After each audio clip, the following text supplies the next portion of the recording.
My revenge was letting them host the perfect dinner without me and watching it collapse without the help they always expected. "He'll come early on Friday to set the table, right, Audrey?" My mom asked over the phone, her voice brisk and full of purpose. I pressed the phone tighter against my ear, momentarily stunned. "Wait, what's happening Friday?" I asked. "The dinner party for Brian's promotion," she said, as though it should have been obvious. I frowned, switching the phone to my other ear. "I wasn't invited," I said. "Well, of course not," she replied, her tone dismissive. "It's mostly Brian's colleagues and friends. You wouldn't really fit in." Her words stung, but I kept my tone neutral. "But you still want me to come and set the table?" I asked. "Exactly," she said, as though I'd just solved a puzzle. "You're so good at these things, Audrey. You've always had an eye for detail. And don't worry about staying long. Just help set up and make sure everything's ready. We'll handle it from there." I closed my eyes, letting her words sink in. Once again, I wasn't good enough to be a guest, but I was indispensable when it came to doing the grunt work. My name is Audrey, and for my family, I'm not much more than a reliable extra. The one they call when they need someone to clean up a mess or make sure everything is picture perfect for Brian's endless parade of accomplishments. I've been overlooked and underestimated for years, but hearing my mom casually dismiss me like this, like I wasn't even worth pretending to include, still cut deep. "That's fine," I said finally, my voice steady despite the anger simmering beneath the surface. "What time do you want me there?" 4 o'clock sharp, my mom said cheerfully. "We'll need time to get the table set, the candles lit, and the appetizers plated. Oh, and could you bring some extra napkins? We might run out." "Sure," I said, forcing a tight smile she couldn't see. "Thanks, Audrey." "You're such a lifesaver," she added before hanging up, not even waiting for me to say goodbye. I set my phone down and stared out the window of my small apartment, the frustration building with every passing second. I'd moved out years ago to escape this exact dynamic, but no amount of distance seemed to matter. As I sat there, my phone buzzed with a notification. A reservation app I hadn't used in months popped up with a suggestion, a table for one at my favorite restaurant this Friday night. My finger hovered over the screen, hesitating for only a moment before I tapped reserve. For once, they could manage without me. By Thursday afternoon, my phone was buzzing non-stop. "Don't forget to pick up the extra napkins," one text from my mom read. "Brian's boss is bringing his wife, so make sure the table settings are perfect," came another. Each message made me grip my phone tighter, my frustration growing by the second. They hadn't even bothered to ask if I wanted to help, they just assumed I'd show up, like always, ready to work behind the scenes. But this time, I had other plans. Living in my own apartment was supposed to give me some space from their constant demands, and for the most part, it had. But when it came to family events, it didn't seem to matter where I lived or how many miles were between us. I was still dependable Audrey, the one they could always count on to do the things they didn't want to deal with. I sat on my couch, staring at the confirmation email for my Friday night reservation at my favorite restaurant. Part of me felt guilty for booking it. Was it wrong to leave them hanging when they clearly needed help? But then I thought about all the times I'd dropped everything for them, only to be dismissed, ignored, or outright excluded. This wasn't just about Friday night, it was about years of being overlooked. No, I thought, opening my phone to silence their endless messages. This time, they can figure it out on their own. On Friday morning, my mom called. "Audrey, just a quick reminder to be here by 4, she said cheerfully. "We're counting on you to make sure everything's ready before the guests arrive." I hesitated for a beat, then said, "Don't worry, Mom. I'll take care of it." "Oh, good," she said, clearly relieved. "You always know how to make things perfect. I don't know what we'd do without you." "Yeah," I replied softly. "I know." As the day went on, I got ready, not to help with their dinner party, but for my own night out. I put on my favorite dress, did my makeup, and grabbed my purse, feeling a strange mix of nerves and excitement. When I locked the door to my apartment and stepped into the cool evening air, a weight lifted off my shoulders. For the first time in years, I wasn't putting their needs above my own. By the time the clock struck 7:30, I was seated at my favorite table, a glass of wine in hand and a smile on my face. Let them figure it out, I thought, savoring the first sip. Tonight, they were on their own. As I settled into my seat at the restaurant, the world outside seemed to fade away. The soft hum of conversation, the clinking of glasses, and the warm glow of candlelight made me feel at ease in a way I hadn't experienced in years. The waiter approached with a menu, smiling warmly. "Good evening. Are you ready to order?" he asked. "Not just yet," I replied. but I'll take a glass of your house red to start." He nodded and disappeared into the background, leaving me to savor the moment. Back at my parents' house, I could only imagine the chaos. My mom would probably be pacing around the kitchen, wondering why I wasn't there yet. My dad would try to calm her down with his usual, "She's just running late." And Brian, he'd probably assume I'd flaked out because, in his world, I was always the unreliable one. I thought about how they'd react when it finally dawned on them I wasn't coming. The wine arrived, and I took a sip, letting the rich flavor linger on my tongue. As I glanced around the room, I noticed other diners, some laughing with friends, others enjoying quiet moments alone. I realized this was the first time in years I'd treated myself to something like this. No errands to run, no tables to set, no family demands to meet. For once, it was just about me. Meanwhile, my phone buzzed in my purse, but I ignored it. I already knew the texts and voicemails piling up. "Where are you, Audrey? The guests will be here any minute. Why aren't you answering your phone?" I almost felt sorry for them. Almost. When the waiter returned, I ordered a dish I'd been eyeing for months but had never found the right occasion to try. As the meal arrived, beautifully plated and steaming with rich aromas, I couldn't help but smile. This was what freedom felt like, deciding what I wanted, when I wanted, without anyone else's expectations weighing me down. By the time dessert arrived, I was completely at ease. The tiramisu was decadent, the perfect end to a perfect evening. Let them scramble, I thought, savoring another bite. They'd figure it out eventually, and maybe, just maybe, they'd start to realize how much they'd taken me for granted. But for now, that wasn't my problem. Back at my parents' house, the scene was everything I'd imagined and worse. "Where is she?" my mom demanded, pacing back and forth in the kitchen, her voice with that sharp edge it always got when things weren't going according to plan. "She said she'd be here," my dad replied, his tone half reassuring, half uncertain. "Maybe she got held up." "Held up?" my mom snapped, throwing her hands in the air.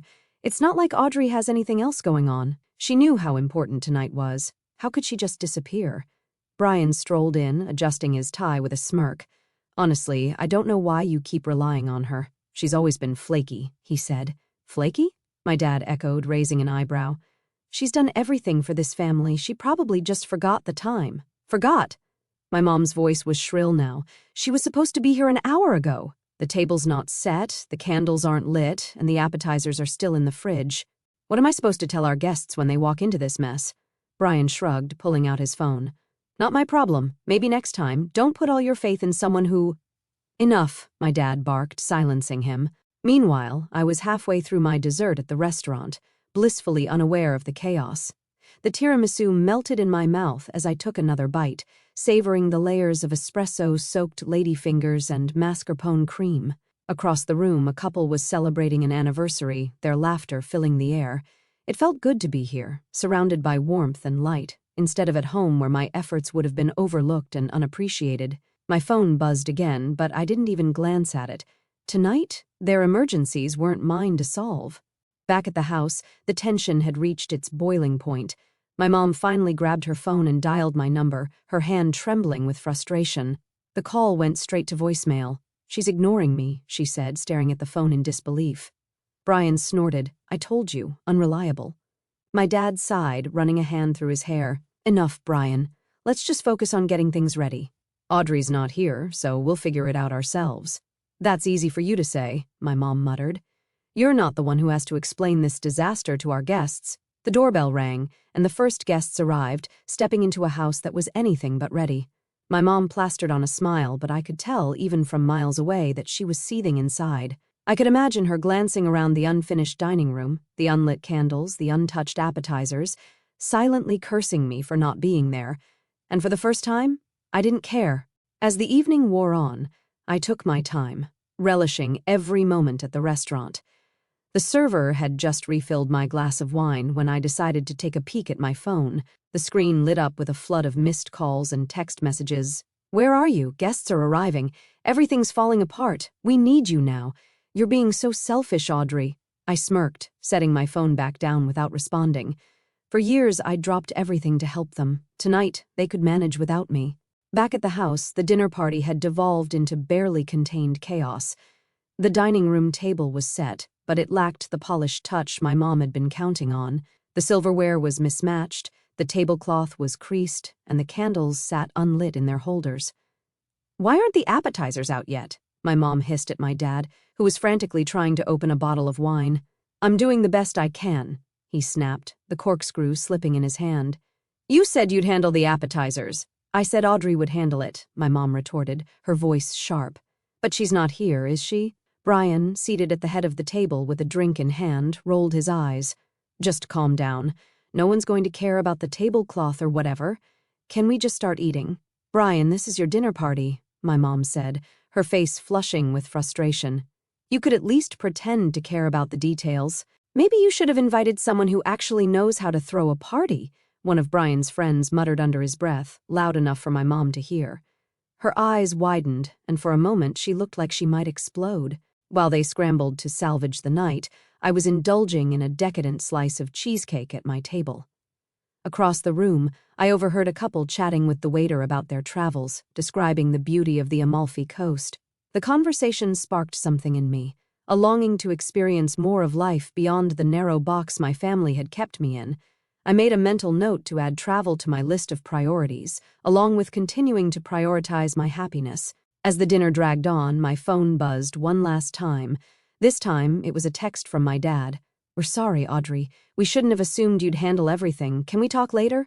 I read the message twice, my emotions a mix of satisfaction and vindication. For the first time, it seemed like they were starting to understand what they'd taken for granted. But tonight wasn't about them. It was about me. With that, I turned my phone off and signaled the waiter for the check. By the time I left the restaurant, the air outside was crisp and quiet, a welcome contrast to the chaos I imagined was still unfolding back at my parents' house. I strolled to my car, feeling lighter than I had in years. For once, I wasn't weighed down by their demands or expectations. Tonight, I had chosen myself, and it felt amazing. As I started the engine, my phone buzzed again. I debated ignoring it, but decided to check. It was another message from my dad. Dinner's over. Your mom is furious, but I think she understands now. Can we talk tomorrow, please? I exhaled slowly, a mix of emotions swirling inside me. Was this genuine regret, or just another attempt to pull me back into the role they'd always expected me to play? I put the phone down without responding. Tonight wasn't about fixing things with them. It was about proving to myself that I didn't have to live under their thumb anymore. Back at the house, the fallout from my absence was in full swing. Guests had left earlier than expected, citing early mornings and long drives. The kitchen was a mess of half-empty plates and wine-stained glasses, and the once pristine tablecloth was now crumpled and dotted with spills. Brian had retreated to the living room, scrolling on his phone without a care in the world, while my mom stood in the kitchen, glaring at the disaster in front of her. This wouldn't have happened if Audrey had been here, she muttered, slamming a plate into the sink. Maybe, my dad said, leaning against the counter. Or maybe we shouldn't have expected her to handle everything in the first place. She turned to him, her eyes narrowing. What's that supposed to mean? It means, he said slowly, that Audrey has done more for this family than any of us give her credit for, and maybe it's time we start appreciating her instead of taking her for granted. My mom opened her mouth to argue but paused, her expression softening just slightly. By the time I got home, the messages had stopped.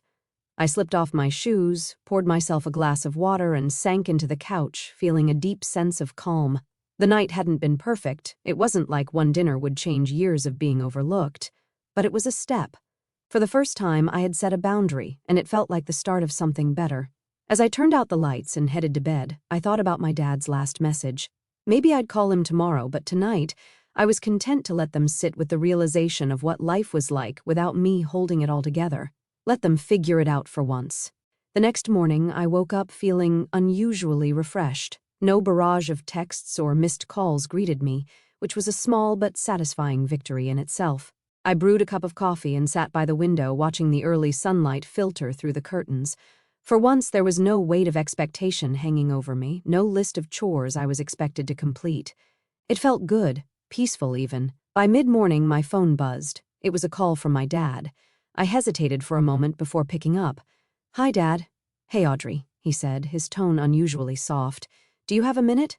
Sure, I replied, keeping my voice neutral. I just wanted to apologize, he began. Last night we shouldn't have assumed you'd drop everything to help. That wasn't fair to you. I was momentarily caught off guard. My dad wasn't usually one to admit fault, especially when it came to family dynamics. It's okay, Dad, I said, though my voice wavered slightly. I've just been feeling invisible lately, like I'm only valued for what I can do for everyone else. I know, he said, sighing heavily. Your mom and I talked about it after the guests left. We realized how much we've come to rely on you without ever really acknowledging how much you've done. That means a lot to hear, I admitted, my chest tightening with a mix of relief and emotion. We talked for a few more minutes before hanging up. It wasn't a perfect resolution, but it felt like a step in the right direction. Later that day, Amanda came over to check in. She'd been my sounding board for years, always ready to offer advice or a glass of wine when things got tough. So, she said, plopping onto my couch with her usual dramatic flair, how'd it go? Did the dinner party collapse without you? Pretty much, I said with a smirk. But the real surprise? My dad actually apologized. Her eyes widened. Seriously? That's unexpected. Tell me about it, I said, shaking my head. I think they finally realized how much they've taken me for granted. Well, it's about time, Amanda said, raising an imaginary glass. A toast to Audrey, the unsung hero. As the day went on, I found myself thinking more about my dad's apology. It wasn't everything, but it was a start. I decided to text him later that evening. Thanks for the call, Dad. It meant a lot. Let's talk more soon. His reply came quickly. Anytime. We owe you more than an apology. It wasn't much, but it felt like a turning point, a small but meaningful shift in the way my family saw me. That night, as I curled up on the couch with a book, I felt a sense of calm I hadn't experienced in years. For once, I wasn't carrying the weight of their expectations, and it felt freeing. Maybe things were changing, maybe they weren't, but either way, I knew one thing for sure: I'd never let myself fade into the background again. The following week, I decided it was time to have a proper conversation with my mom. My dad's apology had been a good start, but I knew she was the one who really needed to hear me. I called her on a quiet afternoon. She picked up on the second ring, her voice as brisk as ever. Audrey, I wasn't expecting you to call. Everything okay? Yes, Mom, I said evenly, but I think we need to talk. There was a pause on the other end. About Friday, among other things, I replied. We met for coffee at a small cafe near her house. She arrived looking slightly defensive, her posture stiff as she sat down across from me. Your father said you were upset, she started, skipping any pleasantries. I wasn't just upset, I said, cutting straight to the point. I was hurt, Mom. I've spent years doing everything for this family, helping at events, cleaning up messes, running errands, and it's like none of it even matters unless it benefits Brian. She opened her mouth to respond, but I held up a hand. Let me finish. You didn't even invite me to the dinner. You just expected me to set the table, handle the details, and disappear when the guests arrived. Do you have any idea how that feels? Her expression softened, and she let out a heavy sigh. Audrey, it wasn't intentional. We've just always counted on you to help because you're so dependable. You never complain. That's the problem, I said. I never complain because I was raised to believe it wasn't my place to. But I'm not just dependable, Mom. I'm your daughter, and I deserve to be treated like I matter, not just for what I can do, but for who I am. She looked down at her coffee, stirring it absent-mindedly. You're right, she said finally. We've been unfair to you. I didn't realize how much we were asking of you without giving anything back. I nodded, feeling a weight lift off my chest. I'm not saying I won't help when it's needed, but I'm done being taken for granted. From now on, I'm setting boundaries. The conversation ended on a surprisingly positive note. My mom apologized sincerely, and though I knew change wouldn't happen overnight, I felt a flicker of hope. Over the next few weeks, things started to shift. My parents began including me in more decisions, asking for my input instead of assuming I'd handle everything. Brian, predictably, stayed indifferent, but I didn't need his validation to know my worth. One Saturday, I stopped by the house for dinner, an actual invitation this time. My mom greeted me warmly, and I noticed immediately that the table was already set. Don't worry, she said with a small smile. We've got everything handled tonight. You're here as a guest. I smiled back, feeling a rare but genuine connection. For the first time, it felt like they were seeing me not as the helper, but as an equal. The weeks that followed felt like a quiet revolution in my life. The changes weren't dramatic. There were no grand apologies or sweeping declarations. But they were real, and I could feel them in the little things. When my mom texted, it wasn't with a list of demands, but with genuine questions about how I was doing. My dad called to check in, not to ask for help. And even Brian, while still as self-absorbed as ever, seemed to tread a little more lightly around me. One evening, I sat in my living room, scrolling through photos from the dinner party my mom had finally shared. The table had been set haphazardly, and the mismatched silverware was hard to miss. For a moment, I thought about how I would have made it perfect. The polished glasses, the neatly folded napkins, the lit candles. But then I smiled, realizing something important. It wasn't my job to make everything perfect for them anymore. They had managed, imperfectly, and they had learned what it felt like to rely on themselves. Amanda came over a few days later, armed with takeout and her usual dramatic flair. "So, how's life as a boundary-setting queen?" she asked, digging into a carton of noodles. "Surprisingly good," I said with a laugh. "It's weird, though. Now that I'm not constantly running around for them, I have so much more time for myself." "Imagine that," she teased, raising an eyebrow. "What are you going to do with all this newfound freedom?" "I've been thinking about it," I said, leaning back on the couch. "Maybe I'll take that trip I've always talked about, Greece, Italy, somewhere warm and far away." Amanda grinned. "Now that's the Audrey I want to see." Later that night, as I cleaned up the empty takeout containers, I felt a sense of calm I hadn't experienced in years. The version of me who would have bent over backward to make everyone else happy was gone.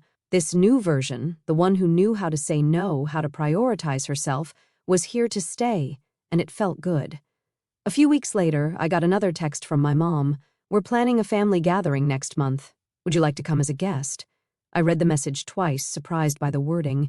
There was no assumption, no expectation, just an invitation. I thought about it for a moment before replying, "I'd love to. Thanks for asking." When the day of the gathering arrived, I walked into my parents' house, feeling lighter than I ever had before. My mom greeted me warmly at the door, giving me a hug that felt sincere. "Everything's ready," she said with a smile. "Come in and relax. We're so glad you could make it." The dining table was set, not perfectly, but well enough, and the smell of roasted chicken filled the air. My dad was in the kitchen, pulling appetizers out of the oven, while Brian lounged on the couch, chatting with some of the other guests. For once, I wasn't rushing around behind the scenes, trying to make everything flawless. As the evening went on, I found myself enjoying the gathering in a way I hadn't before. I laughed with my dad over a silly story from my childhood, shared a glass of wine with my mom, and even exchanged a few cordial words with Brian. It wasn't perfect, but it didn't need to be. Later that night, as I helped my mom bring out dessert, she gave me a grateful smile. "I'm really glad you came tonight," she said softly. "It's nice having you here, just as you are." The words caught me off guard, but I could tell she meant them. "Thanks, Mom," I said, feeling a warmth I hadn't felt in years. When I left the house that evening, the air was cool and quiet. As I drove back to my apartment, I reflected on how much had changed. My family wasn't perfect, and they probably never would be, but they were trying. And for the first time, I felt like they truly saw me, not just as someone they could rely on, but as a person with her own needs and boundaries. And for the first time, I felt like I could see myself clearly, too. Back at home, I curled up on the couch with a book, feeling a deep sense of contentment. The version of me who had walked out of their dinner party weeks ago was still here, stronger, more confident, and finally free to live life on her own terms. This was just the beginning.